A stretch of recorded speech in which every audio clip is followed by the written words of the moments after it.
Bonsoir à tous et bienvenue dans votre 19h. Le feuilleton de la fameuse feuille de route entre la France et les Comores continue à susciter de vives réactions dans le département. De nombreux collectifs se mobilisent et des actions à venir sont en cours de préparation pour notamment contester la suppression du visa Balladur. En plateau avec nous, Tani Mohamed Swalihi, le sénateur de Mayotte candidat à sa propre succession et l'invité de la rédaction. Il donnera notamment son sentiment sur cette rencontre entre les autorités françaises et comoriennes la semaine dernière à Paris. Merci de nous accompagner durant cette demi-heure d'information. Voici les titres de votre JTM. Les discussions ont repris dès 9h entre l'intersyndicale et l'exécutif au conseil départemental. En parallèle, les perturbations et autres blocages se sont répétés du côté du STM. Après quelques heures de discussion, les deux parties se sont à nouveau quittées sur un constat d'échec. Le point sur cette grève en ouverture de votre journal. La feuille de route France-Comores n'en finit plus de faire parler d'elle, alors même que son contenu n'est pas encore dévoilé par le gouvernement français. Le sujet est hautement sensible et donne lieu à des réactions passionnées. Nous sommes partis à la rencontre de la population qui possède des avis très divergents. Explication. L'association AWA, en collaboration avec plusieurs partenaires tels que les naturalistes, organisait ce jour une journée sur la qualité de l'air à Mayotte. Cette journée nationale aura permis de sensibiliser la population sur les risques liés à la pollution que l'on respire quotidiennement et sur les moyens de les diminuer. Reportage à la fin de cette édition. Nouvelle mobilisation des agents du conseil départemental, 9e jour de grève ce mercredi. L'intersyndicale et la direction ont repris les négociations ce matin dès 9h. Les partis restent bien évidemment campés sur leur position, notamment sur la question des régimes indemnitaires. Depuis hier, le président du département a réagi à travers un communiqué. Ibrahim Swabadine Ramadani regrette l'intransigeance des syndicats au sujet du régime indemnitaire et en appelle aujourd'hui à la fin de ce mouvement. Un appel qui, ce matin encore, n'a pas été entendu. Le point avec Bastien Sabouret.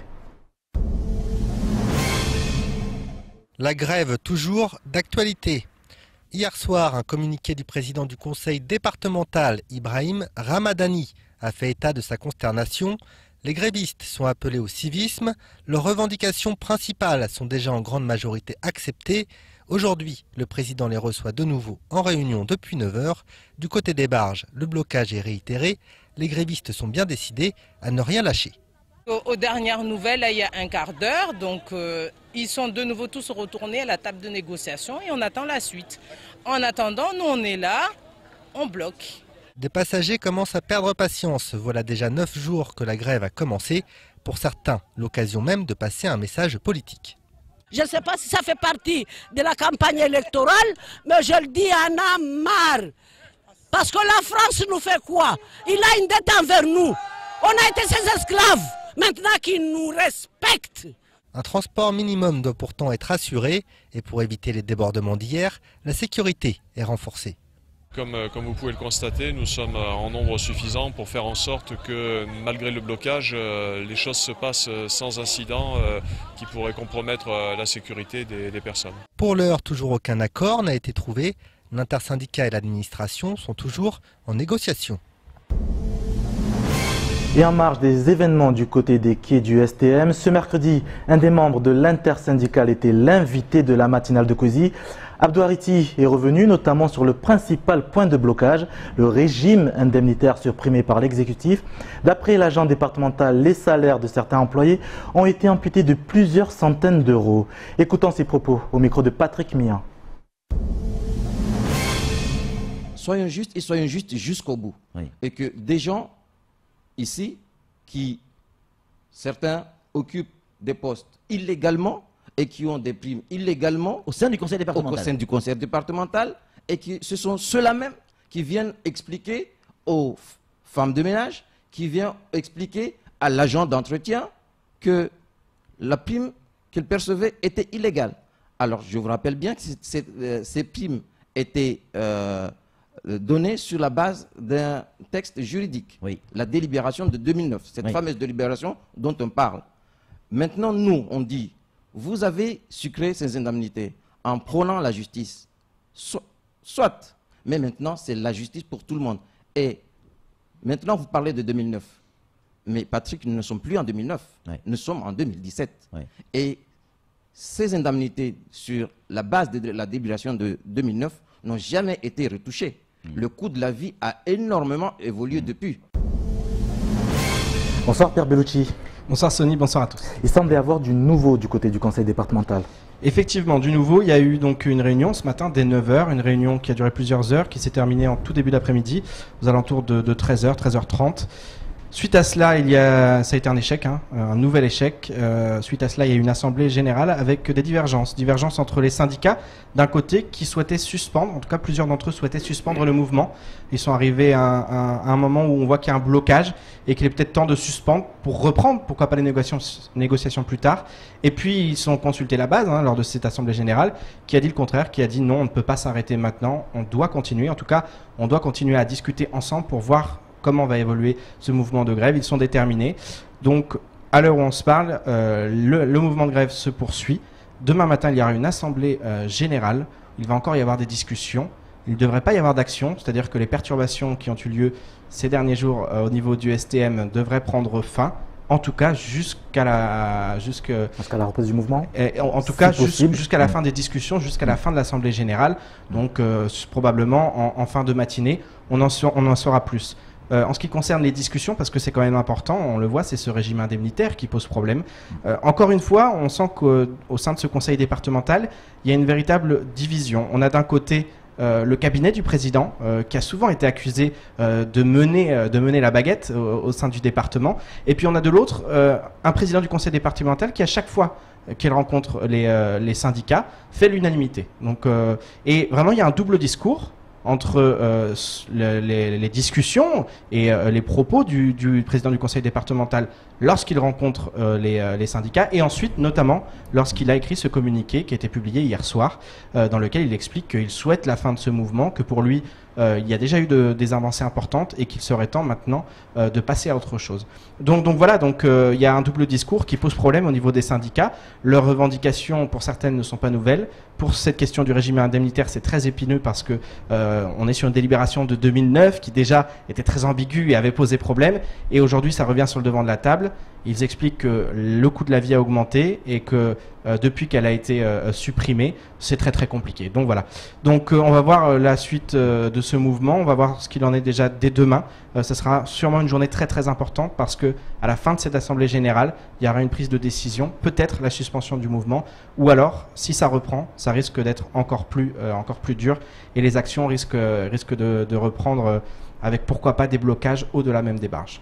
Merci Pierre pour toutes ces informations. Vous parlez des barges justement, et face à ce mouvement de grève et ces blocages de barges, une grande partie de la population est prise en otage depuis un moment et un nouveau commerce semble faire son apparition. Des opérateurs ou simples particuliers en possession de bateaux proposent la traversée à des prix plus ou moins raisonnables, des courses pouvant atteindre jusqu'à 25 €. Nos équipes étaient à Mamoudzou, au cœur d'une foule nombreuse souhaitant rejoindre la petite terre. Et la colère était bien vive. Reportage de Pierre Bellucci et Leslie Vimenet. Le malheur des uns fait bien souvent le bonheur des autres. Comme la veille, les blocages ont repris en milieu de matinée du côté du STM. De nombreux usagers des barges ont alors pris la direction du ponton de Mamoudzou, comme cette dame qui s'est rapidement rabattue sur les fameux taxi-boats. Je viens de voir pour le taxi-boat. Il y a un moyen de traverser, donc ça c'est encore un blocage parce qu'il y a tout ce monde qui afflue pour traverser et il y a pas, je pense que c'est un tout petit bateau, donc c'est la panique totale. Là je vais à l'aéroport, donc c'est pas évident. Du coup là je dois me renseigner au niveau d'Austral si ils vont pas reporter ou retarder un peu le vol. Plusieurs vols étaient prévus ce jour. Les voyageurs ont donc été les premiers à essayer de trouver un taxi-boat pour effectuer la traversée. Prix moyen 5 €, même si face à une offre très réduite, certains pratiquent des prix bien plus élevés. On m'a dit 10-12 €, donc j'attends de voir maintenant. Il paraît que c'est un peu plus cher, c'est moins cher, il paraît que c'est selon la vitesse, donc on va attendre. Il semble que c'est à 10 €. 10 € à l'aller, 10 € au retour, donc c'est pas donné quand même pour un Maoré, je pense. Et on n'a pas de choix, aucune possibilité. On ne peut pas faire autrement. On n'a pas le choix, non. Aller à la nage, mais je ne peux pas prendre ma valise. Si la bonne humeur restait de vigueur pour certains, pour d'autres, la situation a été très mal vécue. Je ne sais même pas pourquoi il y a le mouvement, honnêtement. Donc voilà, tout ce que je sais, c'est que ça monopolise toute la population et que je comprends que chaque personne ait ses revendications, mais les personnes prioritaires pour l'hôpital, etc., ou les forces de l'ordre, ça ne devrait pas être autant bloqué. Comment voulez-vous qu'on vive une situation où on doit prendre un avion, un billet qu'on paye presque 1000 € et que peut-être à cause de grève, même si on vient à l'avance, il n'y a pas moyen de sortir et de partir.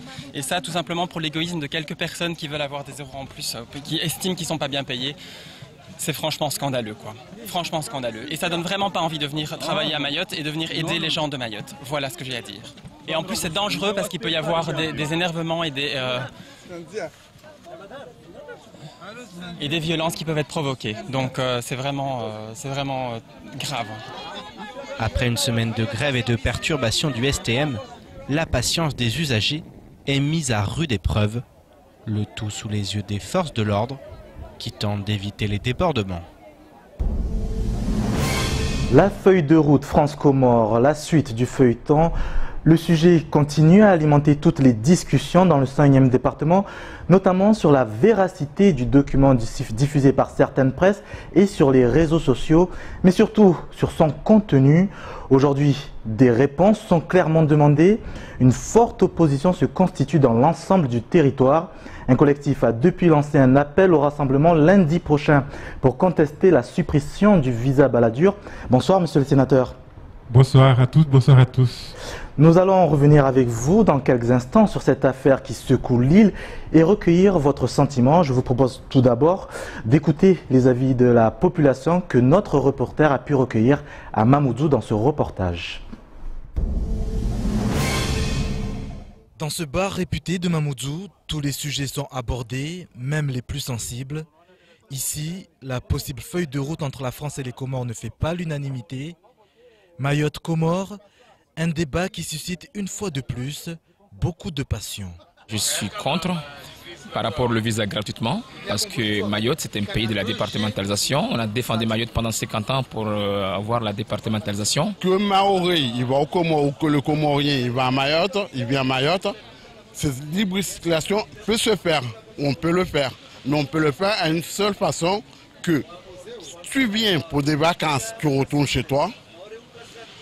Et tu payes ton visa comme tout le monde. Franchement, ce n'est pas une bonne chose pour Mayotte. Déjà, on est saturé, donc si laisse les gens rentrer sur fait comme ça, ce ne sera pas bon pour nous. La suppression du visa Balladur, principale crainte chez la population. Aujourd'hui, les questions sont posées et des comptes sont clairement demandés. Madame la députée, ils ont le droit de dénoncer la personne qui a signé, parce que donc il y a beaucoup de polémiques.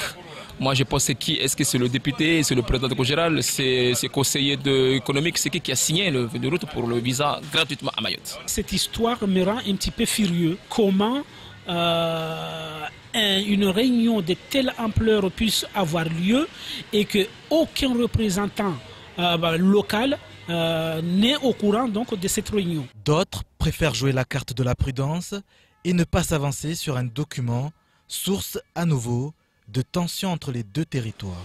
Honnêtement, je trouve qu'on s'avance trop. Jusqu'à présent, on ne connaît même pas le contenu et le contenant. Donc je crois et les Maoris doivent être calmes, savoir d'abord ce qu'il y a là-dessus.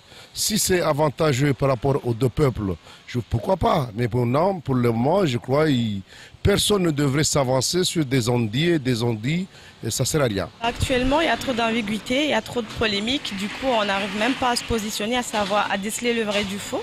Du coup, je pense qu'il faut rester prudent et attendre la feuille de route, que ça sorte pour pouvoir se positionner et avoir un avis dessus, au lieu d'alimenter les relations déjà tendues entre Mayotte et Comores. Mayotte et les Comores, un feuilleton dont l'issue finale est loin, très loin d'être connu. Tani Mohamed Salihi, première question, que répondez-vous à un de ces intervenants qui dit que cette feuille de route, ce n'est pas bon pour Mayotte? Alors, je serais tenté d'être d'accord avec cet intervenant, sauf que nous ne savons pas ce qu'il y a dans cette feuille de route et ça participe à la cacophonie. Donc, moi, je retiendrai plutôt l'une des interventions que j'ai vues du monsieur tant que nous ne savons pas ce qu'il y a dans cette feuille de route, ne nous hasardons pas à aller dans un sens ou dans un autre et attendons de voir ce qu'il y a dans cette feuille de route. Aujourd'hui, vous n'êtes pas en mesure de nous dire quel est le contenu de cette feuille de route? Je ne suis pas en mesure de vous dire quel est le contenu de cette feuille de route, tout simplement parce qu'elle n'est pas publique. Tout ce dont je puisse vous assurer pour être resté en lien permanent avec les divers ministères, c'est que le document qui circule actuellement dans les réseaux sociaux, ce n'est pas cette fameuse feuille de route. En quoi il est faux ce document? Vous avez parlé hier de faux. En quoi il est faux ce document? Alors, il est faux tout simplement parce qu'il n'y a que 3 pages. On ne voit pas le début, on ne voit pas la fin. Il y a des fautes d'orthographe, notamment dans le document, on lit un circulaire alors que c'est une circulaire. Mais surtout, une feuille de route ne comporte pas d'articles. Or, c'est un document qui comporte des articles, article 1, article 2, article 3. Surtout, les ministères, notamment le ministère des Outre-mer, a certifié, le cabinet du Premier ministre aussi a certifié que ce document est un faux et ce n'est pas cette feuille de route. Vous ne regrettez pas justement ce silence de l'État parce qu'on ne nous rassure clairement pas?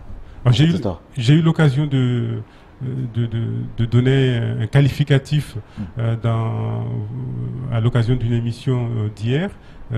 C'est vraiment du gros n'importe quoi que l'État ne soit pas en mesure, face certes à une situation polémique et où il y a des tentatives de manipulation, ne dise pas tout simplement mais calmez-vous parce qu'il n'y a pas de quoi s'inquiéter. Et moi c'est ce que je regrette ici aujourd'hui. Aujourd'hui, des collectifs sont en train d'être montés justement pour contester le visa Balladur. Vous, concrètement, quelle est votre position? Êtes-vous pour ou contre sa suppression? Mon opinion sur cette question est la même et elle ne change pas. Bien évidemment, et là je reprends aussi les propos d'un monsieur de tout à l'heure. Déjà avec la situation actuelle, on étouffe. Nos politiques publiques n'arrivent pas à faire face à la pression migratoire. Alors imaginez si ce visa est supprimé comme ça en l'état. Il est hors de question de supprimer ce visa tant que le problème de l'immigration clandestine n'aura pas été réglé. Je ne vois pas d'autre position lucide que celle-là. D'autres élus ont réagi sur cette affaire, à l'image de Ramlati Ali. Par le biais d'un communiqué, la députée de la circonscription 1 indique justement après sa rencontre avec les conseillers du ministre des Affaires étrangères qu'un grand élu du département a été mis au courant de cette rencontre et de cette fameuse feuille de route. Avez-vous l'idée de qui il pourrait s'agir aujourd'hui? Là aussi, je déplore. Moi, j'aime pas les ambiguïtés. Il me semble qu'il faudrait appeler Madame la députée pour lui dire quel est ce nom. Mais pourquoi faire autant de mystère alors que cette question suscite polémique? Donc moi je n'ai pas la réponse. Demander de poser cette question à l'intéressé, qu'elle donne ce nom et pour que la polémique cesse. Alors la rencontre a pour autant bien eu lieu. Vous ne regrettez pas l'absence des élus, voire même l'absence de concertation des élus du territoire à cette rencontre entre les deux autorités comoriennes et françaises? Lorsque j'ai réagi sur cette affaire-là dès les premiers instants, et c'était chez vos collègues concurrents, j'ai bien évidemment déploré cette absence. Maintenant, ce que je dis, c'est que une feuille de route, c'est un début, c'est des débuts de discussion. Donc, c'est un rendez-vous manqué. Les représentants mahorais n'étaient pas là au moment de cette signature de feuille de route, mais cela ne veut pas dire pour autant que l'avis des représentants mahorais ne sera pas entendu. Bien au contraire, il est inconcevable dans le système juridique français qu'on parvienne à un accord international entre deux pays étrangers sans que l'opinion, sans que l'avis, sans que le texte soit discuté au Parlement où des représentants mahorais seront là pour débattre de cette question-là. Donc c'est déplorable je suis le premier à le déplorer, d'autant plus que en campagne, il manque la moitié des représentants parlementaires français, puisque nous sommes en campagne électorale. Mais pour autant, il n'y a pas lieu de tirer des conclusions hâtives, parce qu'en tout état de cause, il n'y aura pas de discussion, d'avancée sur ce sujet, tant que les élus mahorais n'auront pas été consultés. Et le rendez-vous des assises qui arrivent, ça sera l'opportunité pour mettre tout ça à plat. Tani Mohamed Salihi, nous sommes également à la veille d'une élection qui approche, pour laquelle vous briguez un nouveau mandat. Permettez-moi de vous poser une question que l'on pose généralement aux sportifs. Mais dimanche prochain, est-ce le match le plus important de votre vie politique ? Alors, j'aurais aimé que l'essentiel de cette interview soit axé sur ça, parce que c'est moins mon match personnel que l'avenir de notre territoire, de notre département qui est en jeu. Vous savez, j'ai effectué un travail, j'ai entamé des chantiers considérables qui vont contribuer au développement de Mayotte, le chantier du foncier, le chantier de l'évolution institutionnelle. Ces chantiers-là, je les ai commencés avec l'aide de collègues élus territoriaux. Ces chantiers-là sont capitaux pour que notre île puisse se développer comme n'importe quel territoire français.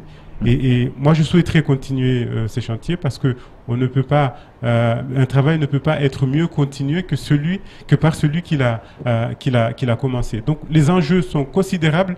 Vraiment, c'est regrettable que cet incident soit venu polluer ces campagnes sénatoriales, parce que tout se passe comme si la désignation des 2 futurs sénateurs de Mayotte n'était pas importante. Or, cette désignation est capitale. Il faut des individus, il faut des élus qui soient capables de décortiquer tous ces enjeux-là, qui savent où ils vont et qui savent exactement où aller chercher les solutions. Et aujourd'hui, j'ai la modestie d'affirmer que je fais partie de ces élus. J'ai toujours travaillé pour Mayotte, que pour les intérêts de Mayotte, et je compte bien le continuer si les grands électeurs me font évidemment confiance. On vous sent affecté par cette affaire, monsieur le sénateur? Affecté, moi, à chaque fois qu'il y a une injustice et que ça touche les intérêts suprêmes de cette île, ça m'affecte, parce que je me dis que du gâchis, au lieu de se concentrer sur l'essentiel, nous avons des défis énormes à relever. Demain, que vont nous dire nos enfants si nous manquons ce genre de virage? Demain, si nous élisons des gens qui ne sont pas à la hauteur, nous viendrons pleurer le lendemain ou le surlendemain. Donc il faut éviter cela, et c'est pour ça que je suis affecté, parce que les enjeux pour Mayotte sont considérables, et il faut arrêter de commettre des erreurs et venir pleurer le lendemain pour dire qu'on a commis des erreurs. Vous me connaissez, j'ai rendu compte régulièrement de mon activité. Ce n'est pas comme si je débarquais, donc je ne vois pas. En tout cas, je demande aux grands électeurs de me faire confiance, parce que je ferai encore mieux. Merci Tani Mohamed Salihi d'être venu réagir sur ce 19h. Merci à vous. Merci à vous. 19h24 sur KTV. Merci d'être avec nous. À présent, état des lieux du reste de l'actualité dans les brèves de Pierre Bellucci et Leslie Vimenet. Les tensions sont de retour du côté du port de Longoni. Hier, la société de manutention Smart a vivement réagi suite à l'annulation d'une formation destinée à ses grutiers. Initialement prévue le 20 septembre prochain, elle doit permettre aux salariés du manutentionnaire historique de manipuler l'outillage public portuaire. Tout serait prêt puisque les formateurs sont arrivés à Mayotte. Néanmoins, selon la Smart, Idanel s'oppose à cette formation attendue depuis 2 ans. Il n'en fallait pas plus pour que le manutentionnaire accuse la présidente du délégataire de pratiques inadmissibles et déloyales. De son côté, MCG a fait parvenir aux rédactions de Lille la convention de formation. Elle stipule qu'au terme de cette formation, les grutiers de la société Smart ne pourront assurer la conduite automatique des grues mobiles de MCG, sauf signature préalable de la convention spécifique de mise à disposition du personnel. Une convention qui semble à nouveau faire l'objet de vives tensions. Afin d'améliorer le cadre de vie de ses administrés, la communauté de communes de Petite Terre met en œuvre 2 dispositifs visant à permettre à la jeunesse de s'engager dans une mission citoyenne d'intérêt général. Les heureux élus auront ainsi à charge de lutter contre l'exclusion sociale des jeunes et favoriser l'esprit intercommunautaire, resserrer les liens et renforcer la confiance entre la collectivité et la population, notamment la jeunesse locale, ou encore sensibiliser la population à la responsabilité citoyenne en matière de sécurité et d'environnement. Pour ce faire, 18 médiateurs intercommunaux et 12 volontaires en service civique ont été recrutés afin d'assurer des missions d'intérêt général sur un département où les liens sociaux sont quotidiennement mis à mal. En 2015, l'implantation du fast-food d'origine grecque Goodies a fait entrer le département dans l'ère de la restauration rapide. Depuis des années, les rumeurs se multiplient quant à l'installation prochaine de McDonald's ou Quick. Cependant, rien n'a abouti, tandis qu'une redistribution des cartes a été opérée avec le rachat de l'enseigne Quick par le numéro 2 mondial du genre Burger King. La bascule des restaurants Quick vers Burger King est en train de s'opérer, notamment à La Réunion. Aujourd'hui, le premier restaurant a été inauguré au port sur le département voisin, avant un second à Saint-André en fin d'année. Philippe Lariche, le détenteur de la licence, ne perd pas de vue Mayotte avec des projets d'ouverture de Burger King qui reprendraient la trame qui avait été tracée pour Quick. Pour l'heure, rien d'officiel, mais la volonté semble persistante quant à l'ouverture prochaine de ce fast-food à Mayotte. Environnement pour terminer cette édition avec le lancement de la 3e journée nationale de la qualité de l'air et de l'environnement. À l'occasion de cet événement, l'association Hawa Mayotte a investi ce mercredi la place de l'ancien marché à Mamoudzou. Un événement où l'association a souhaité sensibiliser la population sur l'importance de la qualité de l'air. Davantage de précisions avec Amina Ariti et Leslie Vimenet. Faire en sorte que les habitants de l'île au Lagon prêtent davantage attention à la qualité de l'air qu'ils respirent, à l'intérieur comme à l'extérieur. Tel était l'un des principaux objectifs de cette journée de sensibilisation. Munis de brochures et d'appareils de mesure, Hawa Mayotte a tenu à s'adresser au grand public pour leur faire part notamment du travail mené depuis la création de l'association. On est encore en évaluation préliminaire sur l'île de Mayotte. Je dirais que la surveillance en elle-même et les mesures quotidiennes ne sont pas encore instaurées, mais on avance. Et ces journées de sensibilisation, j'espère qu'elles permettent à la population mahoraise d'en apprendre un peu plus sur la qualité de l'air. Autre objectif visé par cette journée, sensibiliser la population sur l'importance des transports publics, lesquels peuvent également porter atteinte à la qualité de l'air. C'est à ce titre que la CADEMA a été associée à l'événement, notamment avec le projet Caribus, piloté par le groupement Narendje. L'idée, c'est vraiment de créer des lignes de bus qui seront prioritaires. Donc, inciter les habitants de prendre le bus, par exemple, pour faire au Vallon jusqu'à Mamoudzou. Aujourd'hui, quand on est dans les horaires au trafic, on peut mettre jusqu'à 1 heure.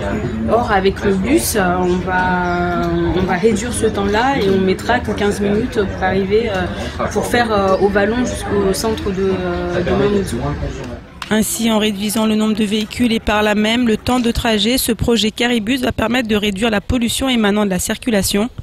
Autre fléau dont il a été également question lors de cette journée de sensibilisation, le brûlis. Pour les naturalistes de Mayotte, la situation est particulièrement inquiétante.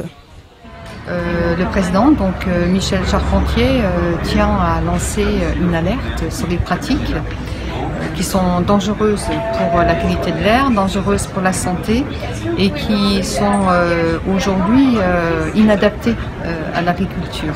Donc il y a des tests qui sont faits, il y a pas mal de données aujourd'hui qui sont collectées sur le sujet.